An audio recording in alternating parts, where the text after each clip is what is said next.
को नज्म को खराब ना करे, अपने जगह पे खड़े हो जाए। नारे तकबीर, नारे तकबीर।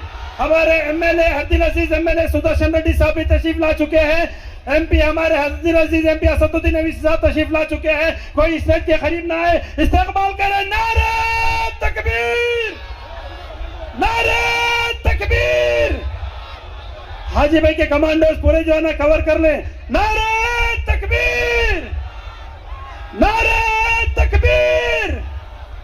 वक्फ बचाओ, कानून बचाओ, वक्फ बचाओ, कानून बचाओ, वक्फ बचाओ, संविधान बचाओ। हमारे कमेटी की जानिब से हदील अजीज एमएलए आली जनाब सुदर्शन रेड्डी साहब का इस्तेकबाल करते हैं। हमारे कमेटी की जानिब से all India Muslim personal board के रुकन हमारे हदील अजीज एमपी बैरिस्टर असदुद्दीन साहब का तहे दिल से इस्तेकबाल करते हैं। बोली नारे तकबीर, नारे तकबीर, नारे तकबीर। जज़ाकल्लाह खैर। मेरे सामने से गुजारिश है, मेरे अजीज दोस्तों, बड़े इत्मीनान से आप जलसे को समाअत फरमा रहे हैं। एक बार सुन लिए, हार हो जाती है जब मान लिया जाता है। हार कब होती है? जब मान लिया जाता है। हार हो जाती है जब मान लिया जाता है। जीत जब होती है जब ठान लिया जाता है। जीत कब होती है? जब ठान लिया जाता है। जीत कब होती है? बनिए, जब ठान लिया जाता है। तो हम ये ठानने वाले हैं और ठान रहे हैं कि इंशाअल्लाह ताला अजीज वक्त तरमीमी बिल को हम इंशाअल्लाह जरूर कैंसल करवाएंगे। ये तमाम हजरात की ज़ेरे निगरानी में, all India Muslim personal board की ज़ेरे निगरानी में हम इंशाअल्लाह वक्त तरमीमी बिल को जरूर कैंसल करवाएंगे। अब मैं दावत खिताब देता हूँ आली जनाब। अगर आप किसी एंडोमेंट मंदिर को, गुड़ी को, भगवान को अपनी जमीन दे सकते हैं, और वहां पर आपसे, हमारे हिंदू भाइयों से कह रहा हूं, आपसे ये नहीं कहा जा रहा है कि अगर आप इस गुड़ी को, इस भगवान को या किसी मंदिर को आप अपनी जायदाद दे रहे हैं, उसमें अपने बच्ची का हक मारना नहीं। हमसे कहा जा रहा है कि अगर मैं अपनी जायदाद को अल्लाह के नाम पर वक्फ करता हूं, अल्लाह को मालिक बनाता हूं, वक्फ अल औलाद करता हूं, तो मोदी बोल रहे कि बच्चियों का हक नहीं मारना। अरे बच्ची बच्चे का सवाल नहीं है, अल्लाह को दे रहा हूं। ये हमारी शरीयत में मदाखलत है। ट्रांसफर ऑफ प्रॉपर्टी एक्ट है। ओरल हम गिफ्ट दे सकते, इसको हिबा बोल सकते। अब मोदी ये बोल रहे कि ओरल आप प्रॉपर्टी अपनी औलाद को दे सकते, मगर ओरल आप प्रॉपर्टी कानून बनने के बाद वक्फ बोर्ड को नहीं दे सकते। क्या ये ट्रांसफर ऑफ प्रॉपर्टी एक्ट के खिलाफ नहीं है? ये हमारे हिंदू भाइयों को ट्रांसफर ऑफ प्रॉपर्टी एक्ट है। ओरल हम गिफ्ट दे सकते, इसको हिबा बोल सकते। अब मोदी ये बोल रहे कि ओरल आप प्रॉपर्टी अपनी औलाद को दे सकते, मगर ओरल आप प्रॉपर्टी कानून बनने के बाद वक्फ बोर्ड को नहीं दे सकते। क्या ये ट्रांसफर ऑफ प्रॉपर्टी एक्ट के खिलाफ नहीं है? ये हमारे हिंदू भाइयों को समझना चाहिए, हमारे हिंदू बहनों को समझना चाहिए, जो ये समझ रहे हैं कि नहीं नहीं मुसलमान ऐसा नहीं है। आप भगवान को मानते हैं, हम अल्लाह को मानते हैं, इस जमीन और आसमान के खालिक को सब मानने वाले हैं। अगर हम हमारे जमीन और आसमान के खालिक को कह रहे हैं कि अल्लाह के नाम पे हम दे रहे हैं, तो फिर दो कानून कैसे होंगे? ये बात आपको समझना चाहिए। तीसरी बात कहा गया कि अगर कोई मुसलमान है तो उसको बताना पड़ेगा कि वो मुसलमान है। यानी क्या किसको बताए हम? कल जाकर कोई बीजेपी का आदमी निजामाबाद में बोलेगा नहीं नहीं इलियास साहब तुम ये मलगी वक्फ नहीं कर सकते, तो ये काला कानून है जो मुसलमानों से उनकी मस्जिदों को, दरगाहों को, खानखाहों को, कब्रस्तानों को, ईदगाहों को छीनना चाहती है। यह कानून इसलिए लाया गया ताकि मुस्तकबिल में कोई भी वक्फ ना कर सके। यह कानून इसलिए लाया गया ताकि मुसलमानों को उनकी इबादत गाहों से दूर कर दिया जाए। इसमें किसी भी तरीके से वक्फ को बचाने का कोई कानून नहीं है। क्यों 3C लाए? आसार कदीमा है, कई मसाजिद आसार कदीमा के मातहत आती है। मालिक वक्फ बोर्ड नहीं होगा, मालिक आसार कदीमा होगा। माने बनाने वाला कौन? और आसार कदीमा के नाम पर ASI उसका मालिक बन जाएगा। तो मेरे अजीज दोस्तों और बुजुर्गों, ये बीजेपी की पॉलिसी है। और हमारे पड़ोसी रियासत महाराष्ट्र में हमारे कुरैश बरादरी के भाई स्ट्राइक पर हैं।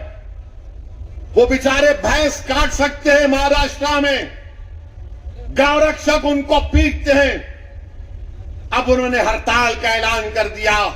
मैंने आज उनसे मुलाकात की और उनसे कहा कि बहुत अच्छा आप मत करते तो बताओ, क्या यह सच नहीं है कि भारत को खतरा पाकिस्तान से है, भारत को खतरा चीन से है? अब तो बांग्लादेश में चीन और पाकिस्तान घुस गए।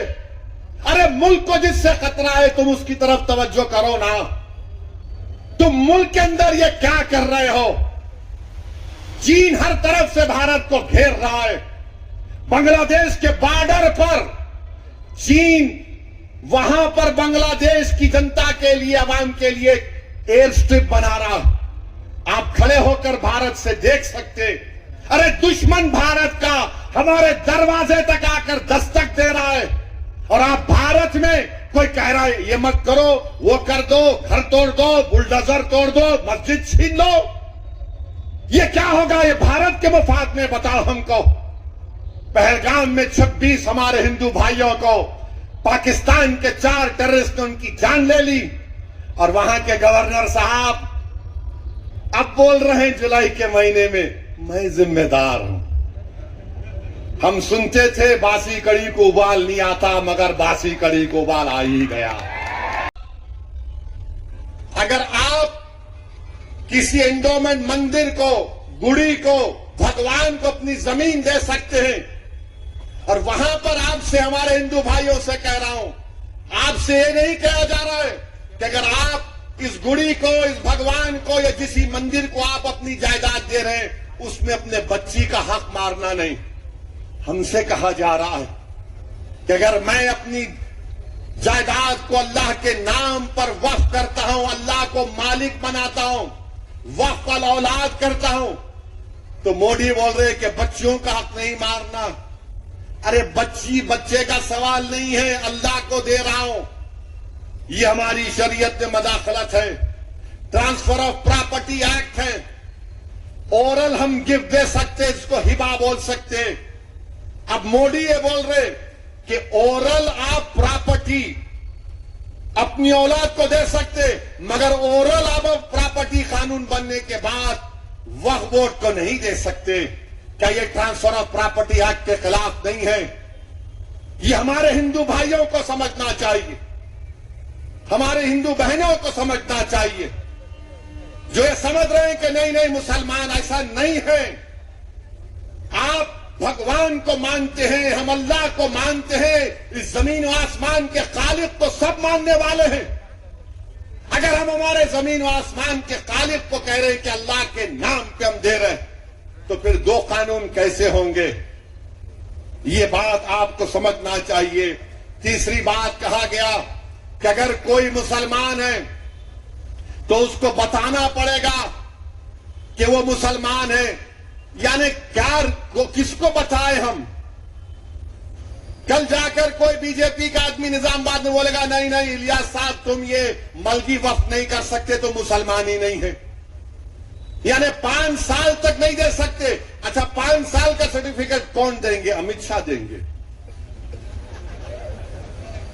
बताओ कौन देगा सर्टिफिकेट हमको 5 साल का?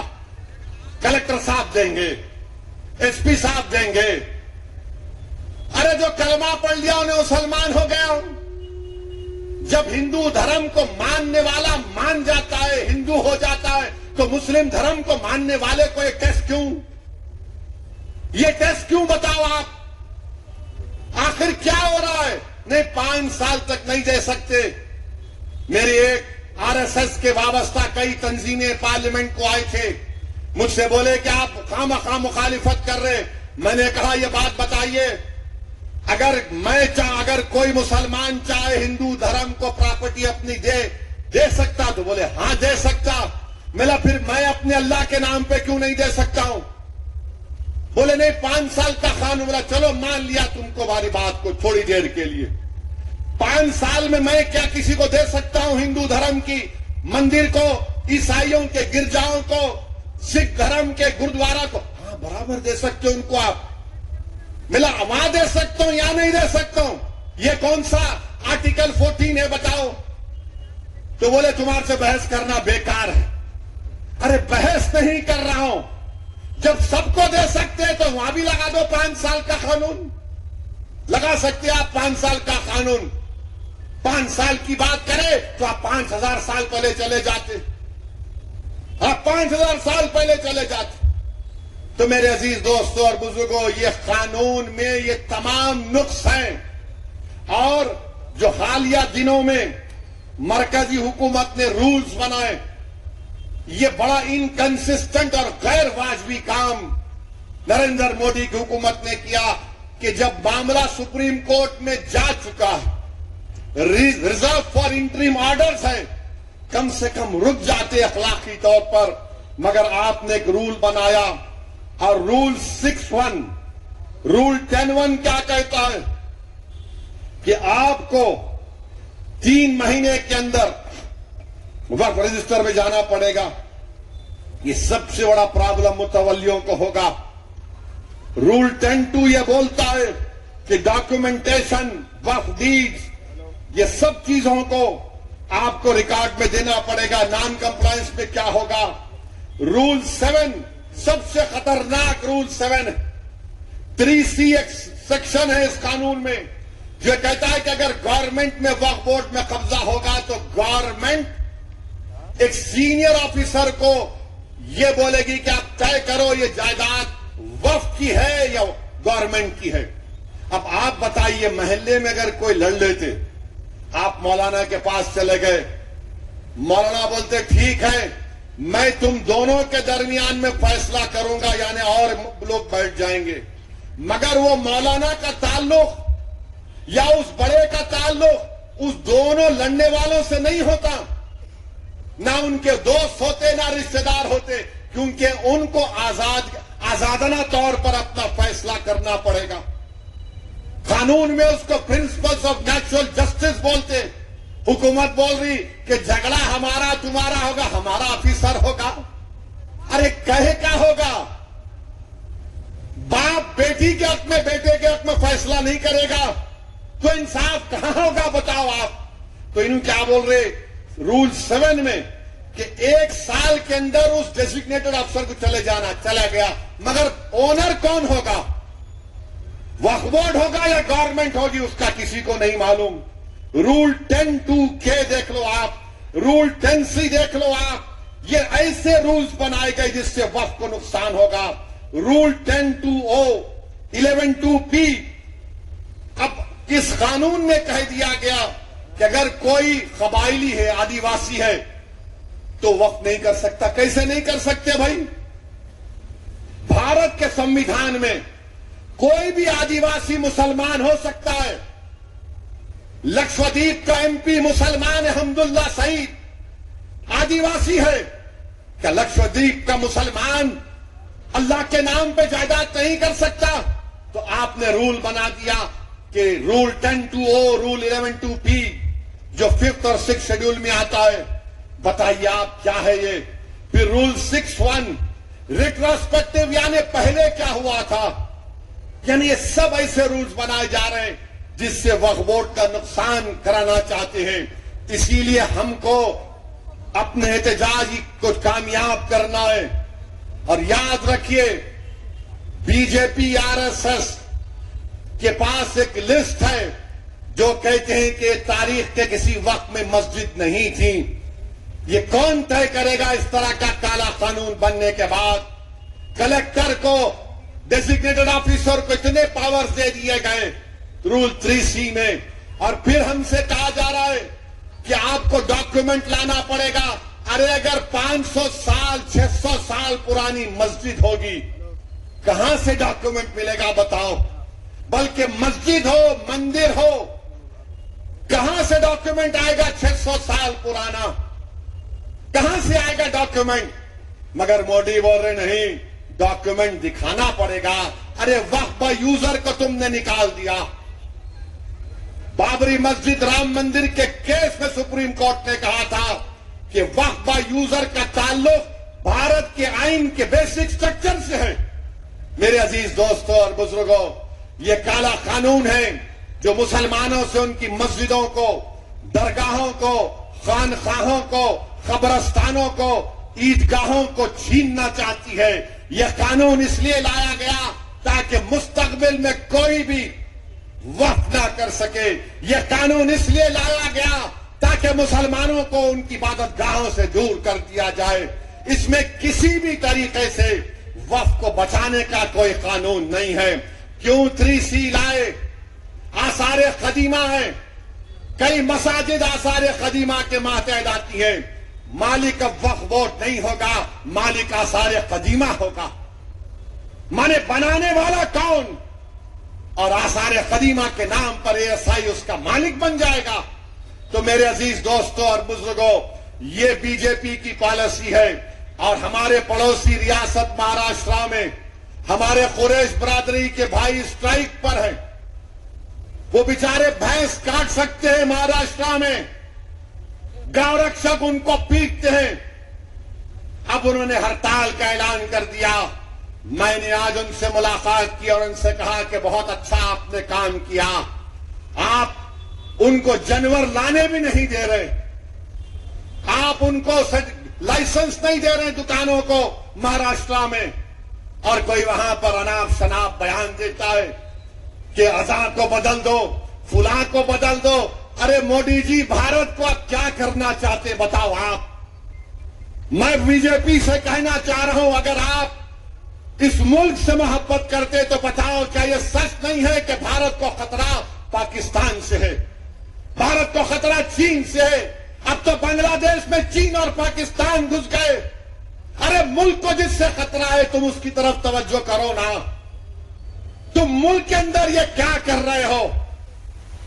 चीन हर तरफ से भारत को घेर रहा है। बांग्लादेश के बॉर्डर पर चीन वहां पर बांग्लादेश की जनता के लिए, अवाम के लिए एयर स्ट्रिप बना रहा। आप खड़े होकर भारत से देख सकते। अरे दुश्मन भारत का हमारे दरवाजे तक आकर दस्तक दे रहा है और आप भारत में कोई कह रहा है ये मत करो, वो कर दो, घर तोड़ दो, बुलडोजर तोड़ दो, मस्जिद छीन लो। ये क्या होगा? ये भारत के मफाद में बताओ हमको। पहलगाम में 26 हमारे हिंदू भाइयों को पाकिस्तान के 4 टेररिस्ट ने उनकी जान ले ली और वहां के गवर्नर साहब अब बोल रहे हैं जुलाई के महीने में मैं जिम्मेदार हूं। हम सुनते थे बासी कड़ी को उबाल नहीं आता, मगर बासी कड़ी को उबाल आ ही गया। अगर तुम जिम्मेदार है तो छोड़ो ना, छोड़ के चले जाओ। आखिर कैसे उस पहलगाम में वहां पर आतंकवादी कैसे पहुंचे बताओ हमको। अगर तुम ये कह रहे हो कि बिहार में बांग्लादेशी रोहिंग्या है, तुमको उसकी खबर है, तो पहलगाम में वो 4 टेररिस्ट कैसे पहुंचे मेरे को बताओ। तुम बोल रहे कि बिहार में नेपाली है, तो फिर पहलगाम में 4 टेररिस्ट कैसे आए? तुम सो रहे थे?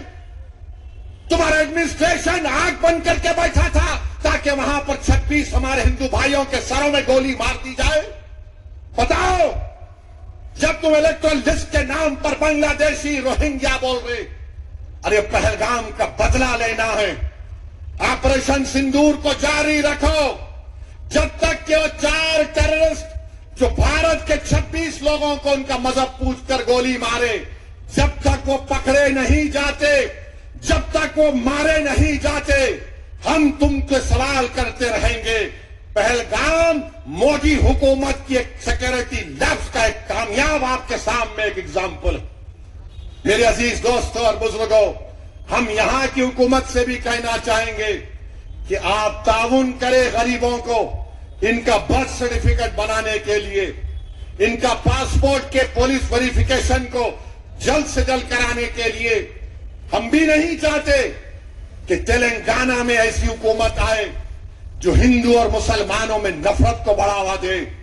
हम नहीं चाहते कि कोई वो ताकतें यहां पर मजबूत हों जो बुलडोजरों से घरों को तोड़ना चाहते हैं। हमने हमेशा दिलों को जोड़ने वालों का साथ दिया, दिलों को तोड़ने वालों का साथ कभी नहीं देंगे। इंशाअल्लाह ताला all India Muslim personal law board को अल्लाह उनकी कोशिशों में उनको कामयाब और कामरान करेगा। क्या आप इस वक्त कानून के खिलाफ हैं? क्या आप इस कानून के खिलाफ हैं? तो नारा लगाइए, वक्फ कानून को वापिस लो। जोर से बोलो भाई, जरा जोर से बोलो। वक्फ कानून को वापिस लो, वक्फ कानून को वापिस लो। हिंदुस्तान, भारत, अस्सलाम वालेकुम। औज़ु बिल्लाहि मिनश शैतानिर रजीम, बिस्मिल्लाहिर रहमानिर रहीम, सदक़ा रसूलुल करीम। हम तमाम अवाम जो अज़ला से, विलेजेस से और तमाम मुकाम से यहाँ पर आए हैं, हम उनका शुक्रगुजार हैं। और जितने हमारे उलमाए दीन यहाँ पर आए हैं, जनाब असदुद्दीन अवैसी साहब, जनाब हमारे हरदल अजीज एमएलए अली जनाब सुदर्शन रेड्डी साहब से मैं दरख्वास्त करता हूँ कि वो आपसे मुखातिब हो। अली जनाब सुदर्शन रेड्डी साहब हमारे हरदिल अजीज एमएलए।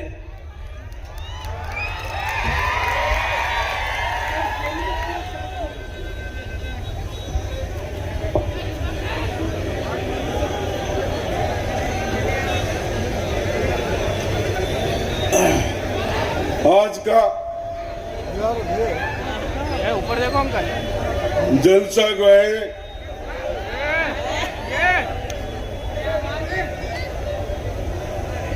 हमारा सीनियर पार्लियामेंट मेंबर असद साहब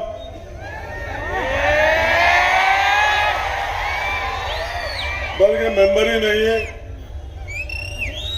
हम लोग एमएलए भी थे, थोड़ा कंट्रीज भी फिरे थे। जो कंट्री में क्या प्रॉब्लम होता, क्या डेवलपमेंट होता, वो देखने भी हम लोग सब फिरे। वैसे